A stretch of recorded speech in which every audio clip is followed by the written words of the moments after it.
So, ladies and gentlemen, today we will check that can we use ESG score for anything, at least from modeling point of view. So, is this useful at all that companies are calculating it, or different agencies are calculating this or estimating the scoring? Because right now we can see that there are at least 3 or 4 different standards about ESG. So there are different agencies. So this is like what we can see in credit rating, that there is Moody's, there is Standard & Poor's, and so on. We can find an emerging market with emerging scoring techniques. So this is just one approach. What we are using today is the Refinitiv Eikon's own ESG scoring. And my question is that, can we use this? If we would like to determine the performance of companies, and right now we are focusing on banking sector. So, oh my God, I was choosing the wrong title, but whatever. So right now we are focusing on the banking sector. And this is the article what we will use today, but an advanced version of this. So at the beginning, when we were analyzing this question, we were thinking that, okay, if we are taking the ESG score of all the European banks, which has ESG scores, then can we determine that which bank is good and which bank is not good? And the goodness is the ratio of non-performing loans.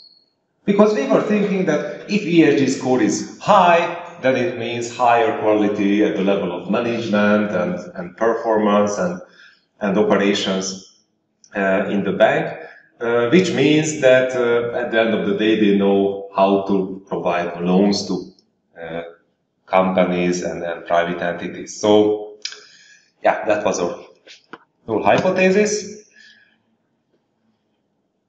So we can think that, or at least we can form this research question that, can we have a much better crisis-resilient portfolio if the bank has higher ESG performance? And the sample is European banks, so altogether entire European Union and EFTA, so we added also Switzerland and Norway to the sample, and 243 public listed banks are in the sample, and the sample starts in early 2000s. So later on I will show you the Excel file as well. So the problem is here that, first of all, this is annual data, so not quarterly data, so it's quite short. So this is way under the requirement of using 30 data points as a length of the data set. Fortunately, if you are using wide data sets in a panel data, then you can compensate it until some levels. The second problem with the sample is that obviously there is no ESG data since 2000. So ESG data is available after 2007, which can create biases at the level of the vector of the regression. So it will be really hard to find any significant result. We were able to find, and we were really happy about this, but if you could do the same analysis 10 years later, it would be much robust and it would be much easier to find any kind of result. Okay, and what is the ESG? So environmental, social, and corporate governance pillars will be checked. And the problem is, my problem at least, is that everybody, or many people, or at least journalists, are referring to the ESG score that it has an influence on the environment. And if we are checking this data, we can see that 15% is related to environmental pillar from the entire ESG score. So nearly half is coming from the social pillar, and the remaining 36% is coming from the governance pillar. So practically, we can't find so much of the environment here, what we can find here is governance, and I like this. So this is the dream of the corporate analyst, because from valuation point of view, this governance pillar can be really useful if it works well, because mostly in the case of, so when we are trying to analyze companies and value them, then the greatest problem is, or the core problem is, that is this company useless or not? Are they able to make money or not? And obviously the highest added value lies in the hand of the management. So if the management is useless, then it doesn't matter what is the technological background or which market they are, even if they are in a complete monopolistic situation, still sooner or later they will go down. So that's why if we can capture management qualities and governance level, then it's good. So for me, if it's just we can use only the G part of the entire scoring, I'm fine. But let's see the others as well. So if you are checking the environmental part, then we can see resource use. Obviously, banking system is not mining or it's not a steel mill, so they are not using so much resources. So practically what we can see in the last decade that they moved from paper-based operations to electronic operations. So in the past, when I opened my first trading account and security account and purchased my first mutual funds, then I got everything on paper. So I got the prospectus on paper, I got the contracts on paper, and so on. Now, when I was making my similar stuff, so mostly I can do online, or even if I go into the bank, then I can sign everything on the tablet, and after that, that's all. So, okay, purchasing a house still requires a lot of paperwork, but at least from investor point of view, we can say that resource use is quite efficient in banking. But even I heard feedback or rumors or yeah. So if you have to provide the tablet for the bank, so which one is more environmentally friendly? Printing out paper and the paper is reusable, or because you just have to bring it back to the factory and there create a new paper from it, or the tablet which can be used until it reaches the end of its lifespan. But I think that nowadays tablets are quite efficient, and now this is not a in progress technology anymore. So I remember that first time I had to sign something electronically, it was overall everywhere, so it was much more like an X than my name. Nowadays, this is a really refined product what we can find in most of the companies. So I can think that resource use is much more efficient. What we can see that in the past, during the 90s, when stock markets were transforming their operations to an electronic channel. So mostly stock markets became to operate like a server. So there were no physical trading floors anymore, no physical interactions and so on. So it was completely digitalized. And in the case of banking, still we have to say that you cannot digitalize everything because still you need monitoring. You need interactions with your client. Fintech says that you don't have to because of big data and so on and so on. We will see, but if there is no human component in the process, then the problem is, or at least my problem is, that we can go back to the original problem or cause of the 2007-2008 subprime crisis, when everybody started to be afraid that, okay, I purchased securitized loans, and is this a good quality or not? So how it was allocated? Because you don't know anything about the underlying credit. So if you have the trust that, okay, the bank is carefully monitoring the underlying loan, and they were really careful when they allocated this loan, so they were selecting the clients, then you can maintain market trust. If you say that, no, money landed whatever they wanted because they had the knowledge that they will sell it anyway on the market, so yeah, obviously completely different results in this case from the investor's point of view under a turbulent time period. The same is for emission, and we can see here innovation, so environmental innovation, how can we capture this? Introducing tablets, I don't know. Okay, in the case of social pillar score, so how they are dealing with workforce, how they are dealing with human rights, how they are dealing with community, how they are dealing with product responsibility. Product responsibility. Yes, so we can see it in the financial sector. So if they are not laundering money, if they are not providing tax evasion services, if they are not financing illegal activities, then it's a nice thing. Just I don't know how can you collect data about product responsibility from the financial and non-financial reports of the company. So for this thing, I think maybe you should have a much more detailed analysis and monitoring capability, but because obviously what we reported is up to the bank.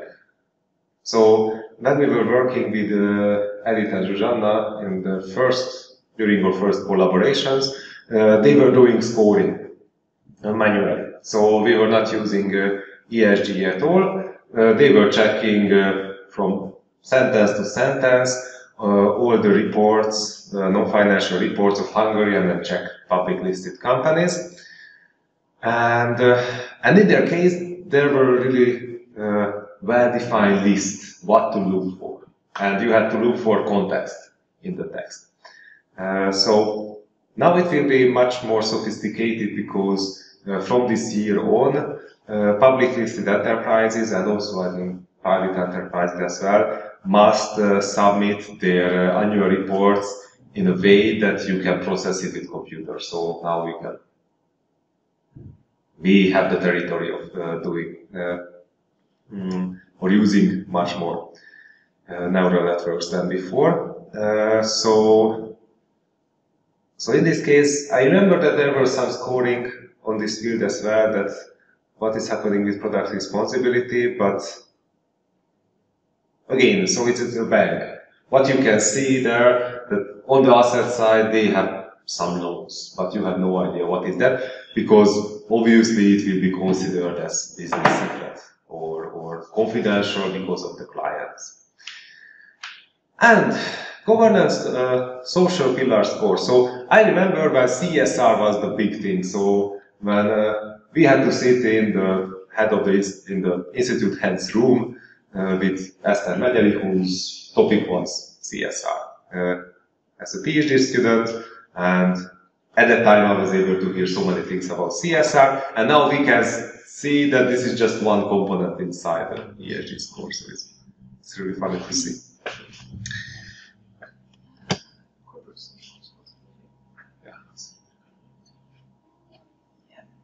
Yeah. Okay, theoretical background.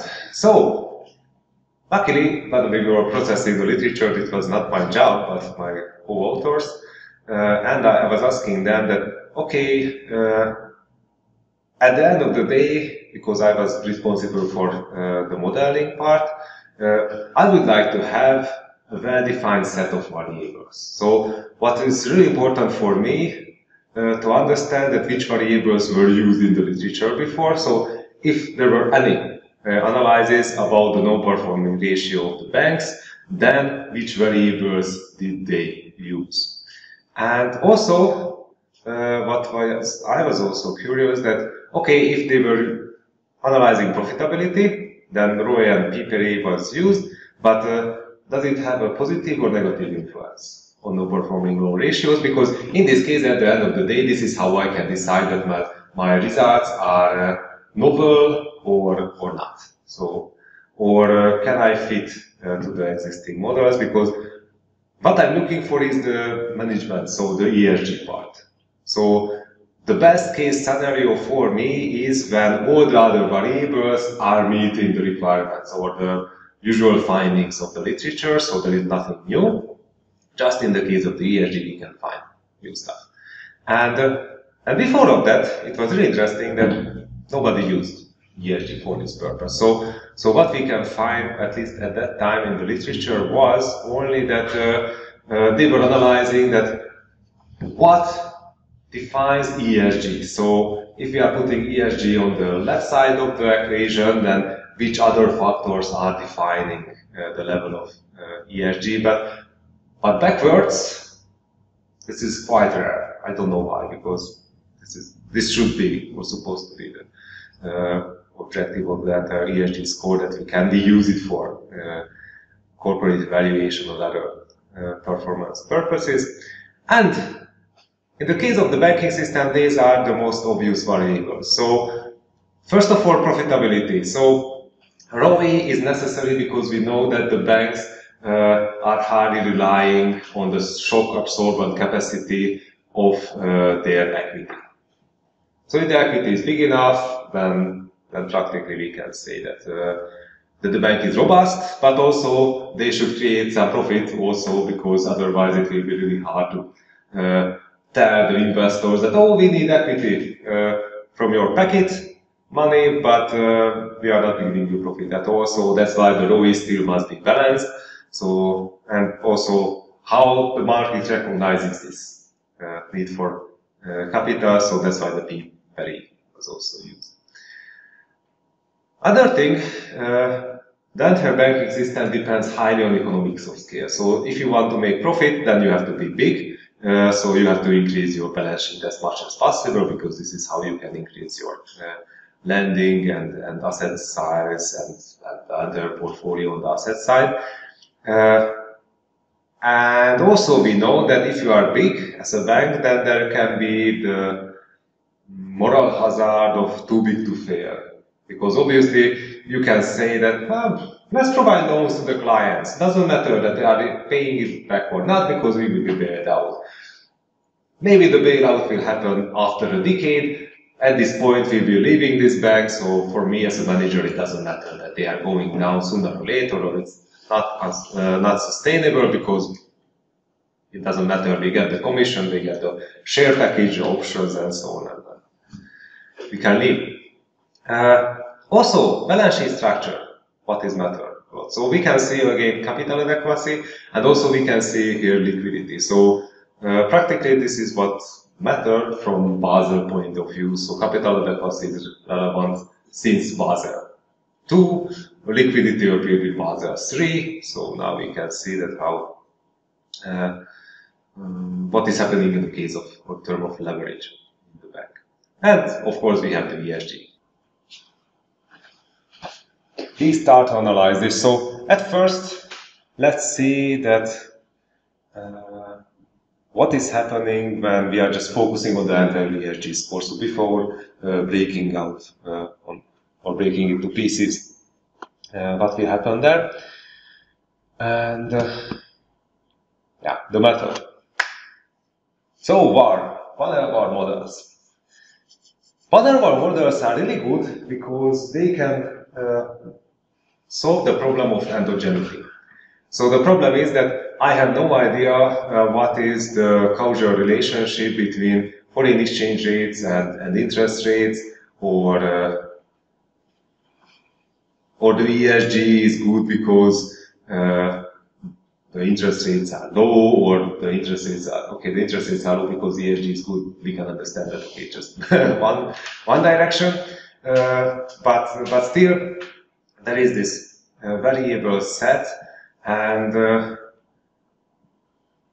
reviewers would immediately to be able to say that yes, but how you can decide that who has an influence on what?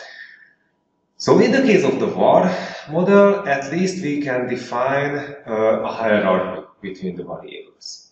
So we have to always define such a matrix, and inside the matrix we have to define that, okay, this is the leading variable. So foreign exchange rate is defining the entire internal and external balance of the country. So maybe this has a huge influence. Then the second thing will be long-term interest rates, because it will have an influence on all the public or sorry, not public, private funding conditions. So we can say that, okay, it has an influence on all the remaining variables. Then there will be the ESG, because we know that there will be rubbish banks and good banks, so obviously their performance will be matter a lot, so what is happening at the level of management. Then next thing will be the size. Big banks, small banks, medium banks are different in their operations. Then we have the capital adequacy, we have the return on equity, we have the PPRA, and then at the end we have the liquidity, because liquidity is absolutely short-term thing and it reacts on everything what is happening inside the bank. If you are pro enough, then also you can define these variables that maybe it should be positive or maybe this should be negative. But I never tried this. At least because you have to defend it against the reviewers, that why it was necessary to define it as a positive. And I was learning about this, people were showing me, but right now I'm really happy if I can publish anything, so let's do this. And also, what I wanted to show you, just unfortunately, EViews is not cooperating today. Right now, I don't have such luck with all of these softwares in the last 2 weeks. First MATLAB, then EViews.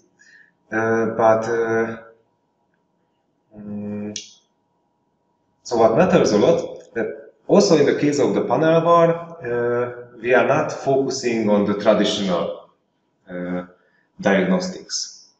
That in the case of traditional diagnostics, if you are using any kind of regression, at the end of the day we have to check the lack of autocorrelation in the residuals, because if there is an autocorrelation in the residuals, then all the p-values and all the coefficients can be biased, and we have no idea which one is biased, so it's unacceptable that we have any information left in the residual. And also, if you would like to use it for forecasting, as you were able to see on international financial management, then it's supposed to be also normal distributed.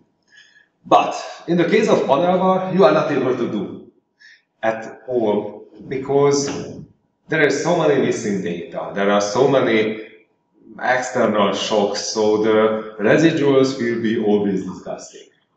So the first time when I tried it, I was not able to understand why it's not working. So, and then I started to dig up the literature, and I had to realize that they have a completely different set of diagnostics for panel bar. So we have a unit circle, and the dots which are representing each variable, each legs, should be inside the unit circle. So it's quite a graphical solution. And also, in the case of different VAR models, so in this case the panel VAR or the simple time series VAR, we can have different level of restrictions. And usually people are using the short term, because this is the default, factory default. But when I was writing my first paper about the swap lines between central banks, I got a really strict and really good reviewer. I had to work through the paper maybe 3 times, 4 times, 6 times. I got an email in each week until it was published, so it was quite strange. But at the end of the day, so he or she was suggesting me that the Blanchard-Huat long-term restriction is much better in many cases, because it's easier to find significant results. So it's, for me, I was really happy. It's a good suggestion. Yeah, and structure of the F matrix for long-term effects. So this is what we need here. So this matrix. So what is the hierarchy? Because at the end of the day, we have to load in the variables in this order. And then, when we will pick and see the dynamic interactions between the variables from year to year, then we will see that, okay, how the shocks of the ESG, how the shocks of the non-performing loans are generated. So, obviously, it's annual data, so first educated guess should be that maybe one leg will be enough from all of this. And mostly the information criteria is because in this case we are looking, so we are checking that what is happening between using 0 to 4 legs, that which one will be the best fitting model. The best fitting model is always defined by information criteria, and where we can find the lowest value of these numbers. This will be also highlighted with the asterisk. Then you get the best fitting model. And also you have to check that is this good from diagnostics point of view, because still doesn't like this. So many of my friends are always saying that, oh, you have to use it, but no, I'm checking it and then checking the diagnostics. And if the diagnostics are good, then we can say that, okay, now it's good. But sometimes information criteria can be completely misleading. So the problem is that sometimes if you are starting to increase leg numbers, then the AIC will be greedy and it says that, oh, you should use the last 7 years. And, come on, but the results are completely different. So, yeah, in this case, we can see that diagnostics and information criteria were meeting with each other, and we were able to say that, okay, 1 year is an appropriate thing. And it's really good for us because practically, since the data is really short, and also we have a lot of missing data, we don't have the luxury to have so many legs. So this is also a luck. And then we have, this is the diagnostics. These numbers should be lower than 1. If they are higher than 1, then the thing is not working. And we see the entire model. And we can see the rest of the variables are good-ish. So they are working as they're supposed to, or they're meeting the requirement of the literature. Obviously, at the end of the day, non-performing loans are generating themselves, so it started to increase, or if it was high, then it will be higher, so this is nothing new here. So the rest of the variables are quite obvious, but the question is, what is happening inside the ESG? So the ESG is absolutely aggregated, so can we say that which subcomponent is responsible for this good performance? Because we could interpret this that, oh, if banks are greener, then their non-performing loans are much lower than the bad non-green banks. And if we are checking the sub-indices, then we can see that the environmental component has absolutely no influence at all. So it was completely non-significant. In the case of the social, it's even worse. So we can see that it's actually contributed for 1 or 3 years to the increase of the non-performing loan ratio. So that's why I was laughing, because one of my favorite computer games is the Evil Banking Simulator, and yeah. So maybe this thing is maybe this are not supposed to be socially active, or I don't know, but this requires further investigation. So which subcomponent of the social part is responsible for this? So it would be really funny to check, but we had the idea and we were checking it, but practically this part was never published. So we went to a conference and also we submitted a paper, then they were not happy about this because there are too many missing values, and they are right. But so right now we are waiting several years to acquire more data. And then we will see. But this is my favorite result, because here we can see that, so here we can see, no, you don't want to. Until this point you move. Okay. So here we can see that the G part is useful.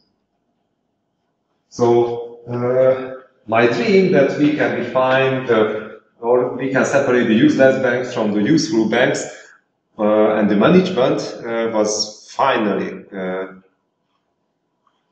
get there, because we can see that the G-score, if it's higher than the bank has less stupid and badly allocated loans, we can see that so it's a good indicator. Just not the environmental part, not the social part, but the G part is corporate governance really.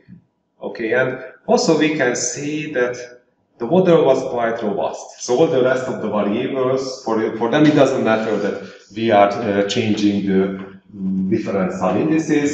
If something was negative, it remained negative. And it's also a really good thing because if we were able to see that things are changing, the signs are changing, then it means that we have some artifact in the model or some kind of problem is happening, but this is not the case. Good. Which is not good that this is still useless.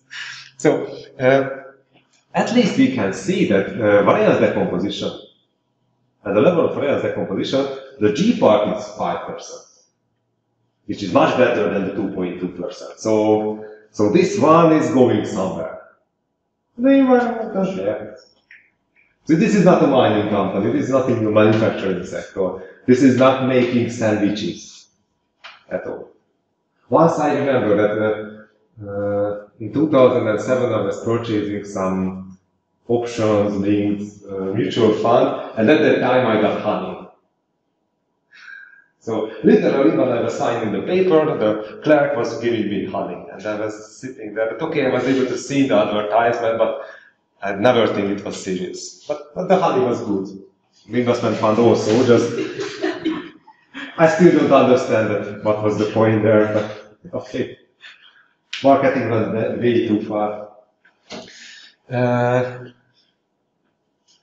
So we can see that the G is good.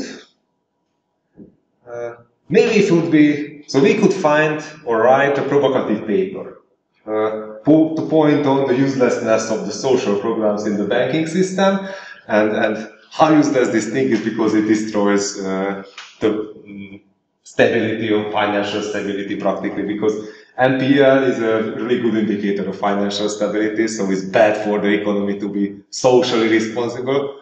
And I think I would be killed in so many different ways for it, scientifically and verbally, but it would be fun.